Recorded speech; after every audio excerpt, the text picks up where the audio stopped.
যেটা 20 তারিখে যেটা ভাবটা দেখেছিল, 20 তারিখে 20 জানুয়ারি যেভাবে ইডি উনি 7.5 ঘন্টা পর্যন্ত এদিকে উত্তর দিয়েছেন, উত্তর দেওয়ার পরে উনি বিদায় দিয়েছেন, এবং যেভাবে ওইখানে 100 ফুট চালু ছিল, তাতে মনে হচ্ছে 20 তারিখে অ্যারেস্ট করার কথা মনোভাব সমস্ত মানুষ মনে করেছে।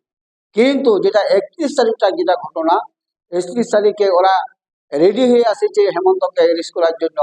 তার জন্য যত যত উত্তর দেওয়া সত্ত্বেও, কারণ হেমন্ত সোরেন ঝাড়খণ্ড মুক্তি মোর্চা যেটা মহাজোটে আছে, যাতে ওই মহাজোট থেকে বেরিয়ে এসে তার জন্য একটা প্রেশার ক্রিয়েট করা হয়েছে।